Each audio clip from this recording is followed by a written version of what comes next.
You may be thinking of starting a family, and that is a beautiful, exciting time, and you should enjoy every second of it. But along with your baby fever, are you thinking about how much it all costs? My guests, Nat and Kel, are obsessed with that question. They dream of starting a family, but when they think about kids, they think price tags. They want to know the magic number they need to have on hand to cover all the gear, the childcare, maybe even a larger home. Nat is also worried about how becoming a mom will affect her career and future earning potential. They're going to talk with a financial advisor, Danelle, who's a mom herself, to answer all these questions and hear how to shift their mindset from scarcity to empowerment. Plus, you'll hear the game-changing career advice that gave Nat a whole new outlook on parenthood. We're both very analytical, and when we see kids, we see price tags. Meet Kel and his wife, Nat. Kelton and I have been together for almost 7 years now. This is the time where we're really considering when is the right time to have kids, and are we financially ready to have kids? Nat and Kel seem quite confident about their finances. It wasn't until just recently, like in the last month, that we decided to join our finances together. So we now only have one bank account. They even did something that most couples shy away from. In my business law class, one of the first lessons I learned was the teacher said, always sign a prenup, because if we don't get a prenup, we do end up getting one, especially in states like Washington, where everything is considered community property, and that could include debt. Very level-headed and responsible. I feel like the day-to-day bills we don't really have to worry so much about because those are getting paid off. It's more of these future events that we want to consider. The big future event is their desire to start a family. But the idea of having kids has brought a number of issues to the surface. For one, Nat is a financial influencer on social media and worries that motherhood will negatively impact her career. That's definitely where I'm concerned, because I've heard all of these things that content creators have a shelf life. And I know that when we start a family, I'm inevitably going to have to take time off. And I don't know if I'm going to be able to have the same career that I had today. But Nat's fears run deeper than her career.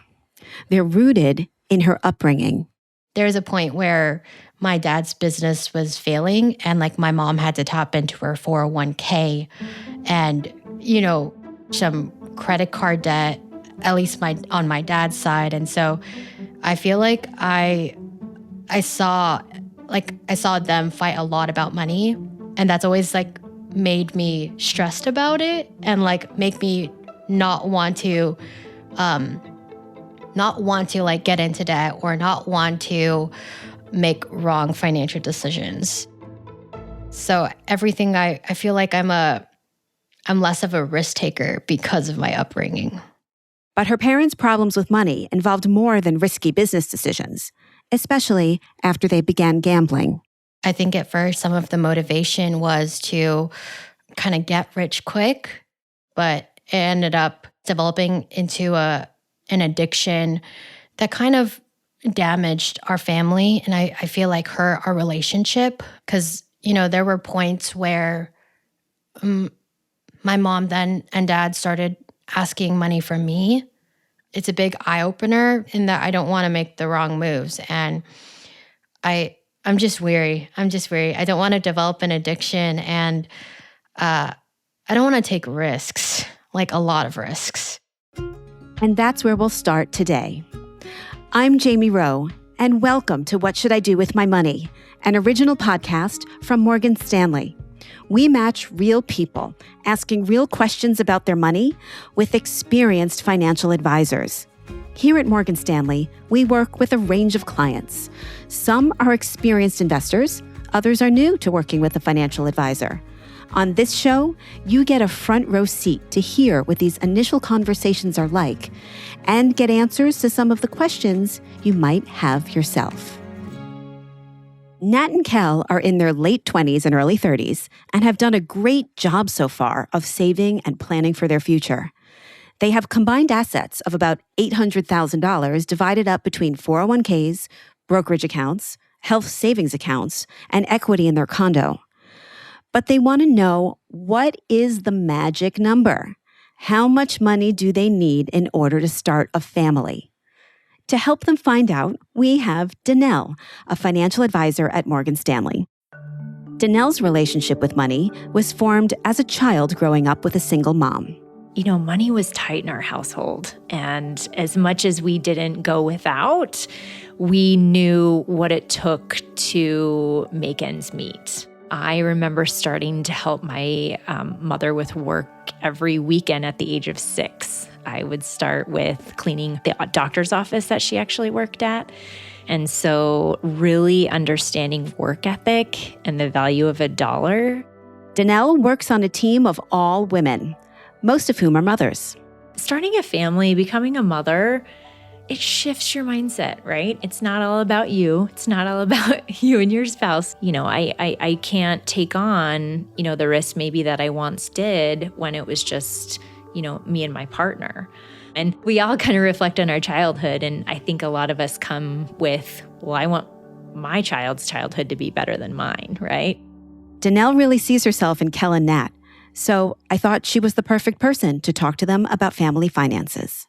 So great to meet you. Great to meet you too. Nice to meet you Your too. story is so inspiring. I can't believe you have a whole team of women. Thank you. Yes, I'm really excited to meet you guys. Like, it was me and my husband 10 years ago, like literally. But I hear that is kind of a pressing question. You're kind of at that stage in life where a lot of exciting things may be happening.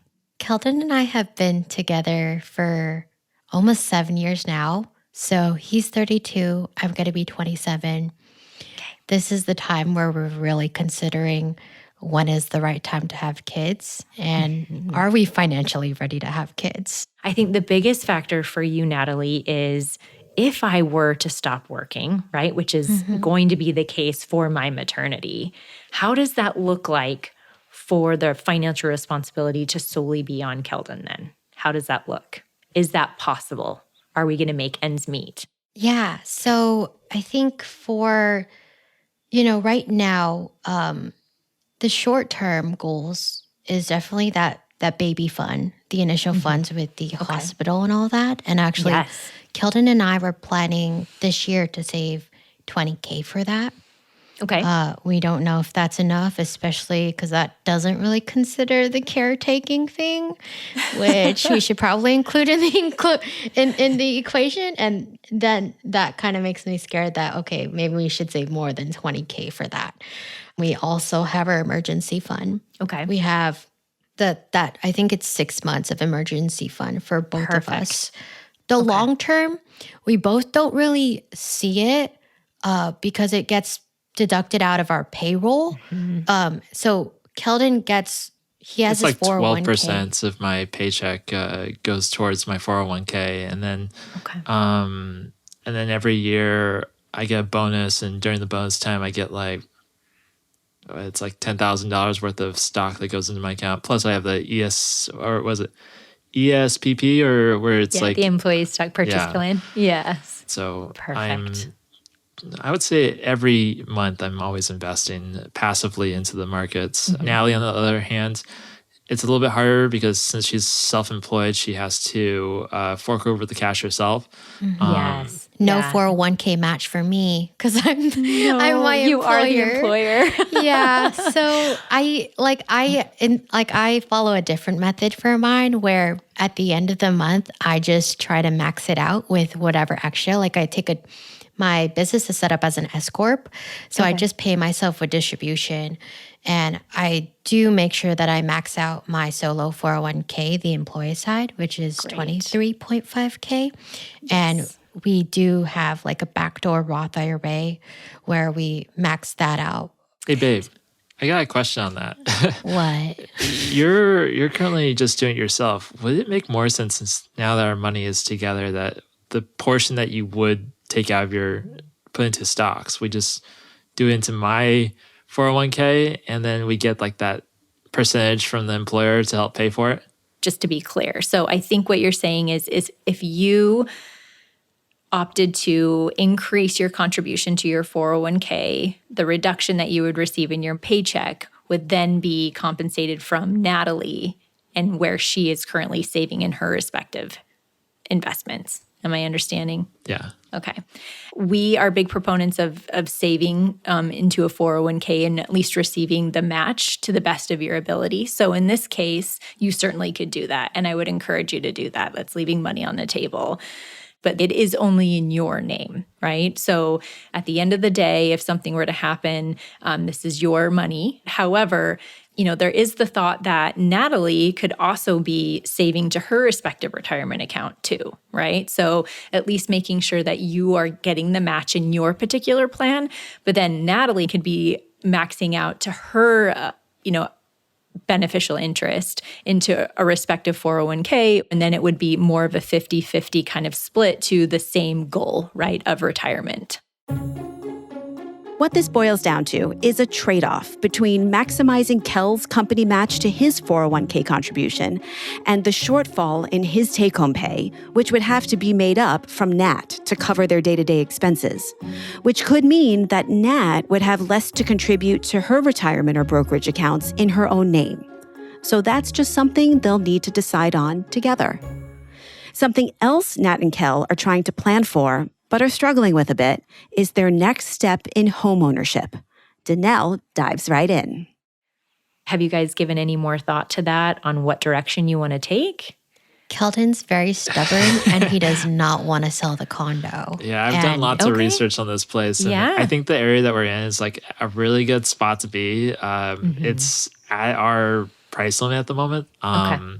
And I don't want to sell this place. So what if we rent the place and we move somewhere a little bit cheaper or something like that that's potentially closer to my family? Because my mother mentioned that she loves kids and she would be more than happy to help be a nanny. She specifically says, if you don't buy a home before you have a kid, I'm not driving to you guys. That's specifically what she said. It was a joke. So there's some pressure there. Yeah. But I mean, that's really, that is a big help. And from a financial perspective, that's a big help as well. A couple things that just come to mind when it comes to, your current condo. And the only thing else I also stress on is, do you want to be a landlord or do you want to employ some sort of property management? Because that does come at an additional cost, whether it's from a physical standpoint or from just an extra overhead for costs, right? The second thing is I wanted to ask about your current mortgage because you said you purchased it in 2020, which I think relatively interest rates were low. Yep. Am I not mistaken? They were pretty low. Yes. Yeah. We have just under sub 3%, so 2.99%. See, that is historically low mortgage rates. So when I think of that, I approach debt in a couple different ways. And there is good debt and there is bad debt. And usually when it comes to a mortgage, you often can consider that a good debt because, let's face it, you're always going to need a place to live and it tends to be one of your biggest costs in life, right? Yeah. And it would be hard to justify, closing that part of it, paying it off, getting a mortgage that's probably closer to 5-6% with a higher debt obligation, right? Because then you're losing that, again, asset value in that condo. Absolutely. Because let's face it, if that pays for itself, then you're paying into an asset, right? You're shifting somewhat of your savings into fulfilling that asset, right? You're paying off that asset because you're going to need a place to live. So your income is going to take care of where you tend to go in the future. So whether that's buying another property or renting at that point, that's something that you can run the numbers for as well. I think that that's actually one of the biggest projects that we do with my clients is we run what's called a financial plan or a retirement analysis. So this is somewhat of a road that makes sure that you're on the path to where your goals will eventually be. So in your case, starting as a young couple, it would be so fun to run numbers to see, okay, am I actually on the trajectory of meeting these, potential milestones in life? And that starts with, okay, ideally I want to be retiring at this age, but before retirement being one of my goals, I also want to start a family. And perhaps this is what, when that would take place, this is how much I've had saved towards it. Is that, a safe assumption. I want to factor in the fact, buying a second home, keep maintaining the condo, being able to forecast what that looks like if we eventually were to have that in retirement. That could be income along the way, and may or may not adjusting for, Natalie starting a family and how that impacts, your projection of savings and towards those goals, and what flexibility you do have, with taking time away for that, and whether or not it is important for you to go back to work or not. So I think that would be a really good resource to make sure that you're on that path to achieving your goals. We would love that. I think that would give us greater peace of mind, like seeing the numbers and actually forecasting if we're going to be able to meet these goals or not. Yeah. So I know that I think the biggest part of, us coming together was really just understanding that magic number, right? So that magic number of starting a family. I'm just going to say that there's honestly no magic number. It's sticking with the plan and working out the numbers that way. We were actually curious about whether we should be investing for our future kids' college education or their, I guess, trade school. Like we've heard about the 529 plan, but we don't know if that's something we should open or if we should just open an individual investment account.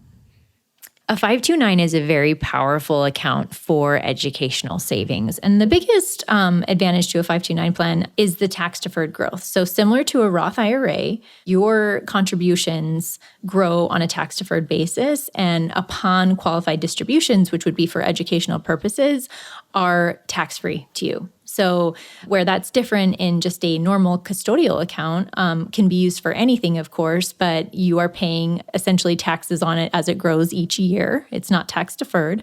So the 529 is a very streamlined approach to, have funds earmarked for a potential purpose. And as of late, they've opened and expanded what's considered a qualified event for educational expenses. So you had mentioned maybe a trade school if they don't want to go to a traditional school.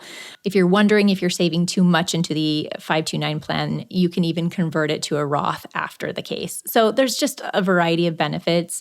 There's some great resources online that I would suggest reading up on because there has been even some, as of late, again, changes.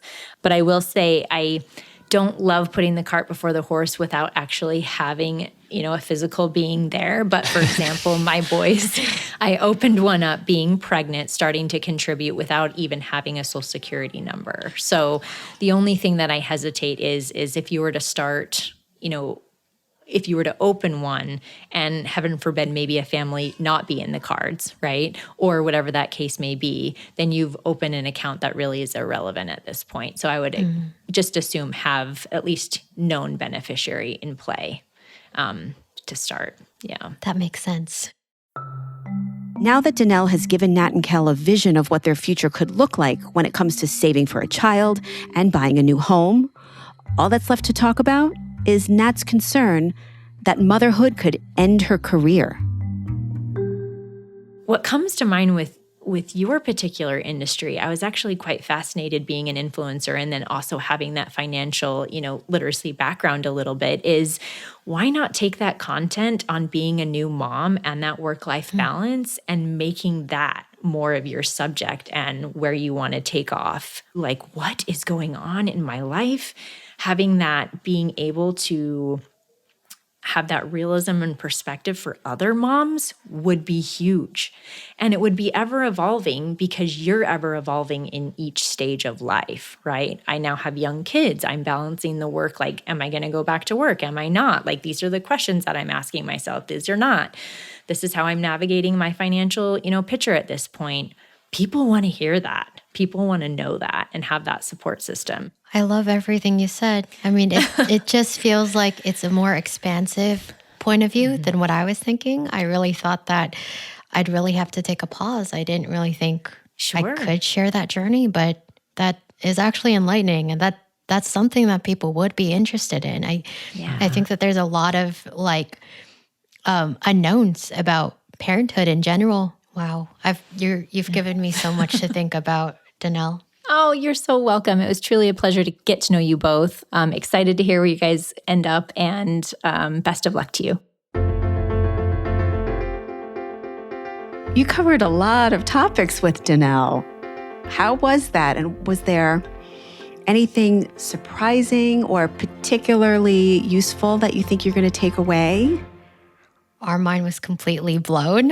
I think that in the beginning of this episode, we came in, or at least I came in with a bunch of limiting mindsets and beliefs, and Danelle has done a really good job at showing us how adaptive and expansive parenthood could be, and that there is no magic number. This whole thing about having a number is probably arbitrary in the grand scheme of things, and knowing that if we're ready, we will, has given me a lot of peace of mind. And we've learned a lot about different financial tools and resources that me and Kel would definitely want to look into after this show, because it will help create safety for us. I think we have a better understanding of how we can potentially pay for or take care of a child fund and not have to worry so much about, are we both going to have to, if all of us are going to be on one career, or if Nellie's going to be able to consider afterwards. I feel like those questions have been answered, and I think we together have a better understanding of maybe this won't be as big of an issue as we originally expected. So, yeah. I think going in, we had a bunch of scarcity mindset and limiting belief, but now I'm excited to get off this call and look into the 529 plan. Yeah, she has a whole bunch of video ideas she wants now. Wow. Yeah, that too. What has this conversation done for your mental state around all these things? It gets us one step closer to having a child, so my baby fever is increasing. But my wife, on the other hand, it's more, I think one of the biggest limiting factors is I want my wife to be in a mindset where she is comfortable having a kid, because she's the one doing all the hard labor first off, and her career is at stake. And hearing from this interview, I've heard lots of great things, and it sounds like maybe Nellie won't be it's going to be hard having a kid, but I think her future isn't as gray as she originally believed it was, and I'm happy to hear about that. Yeah, it's given me a lot of comfort, for sure, because I sort of went in thinking I might have to sacrifice my career. But Danelle, just being a living testimony that her and a bunch of the ladies she works with are all mothers, and I could still have that identity afterward, and I can actually think of ways to include this next step of my life into my career. That's pretty game changing, because I never thought of it like that. Well, I can toss my hat into that ring too. I'm a mom of two, and Amazing. Careers and motherhood look different for everyone, but where there's a will, there's a way, and you can make it work for you, whatever that might look like. Mm-hmm. I love that. If you'd like a deeper dive on what was discussed today, or if you're interested in having a financial plan done for you, come see us at morganstanley.com/mymoney. I'm Jamie Roô. Talk to you soon.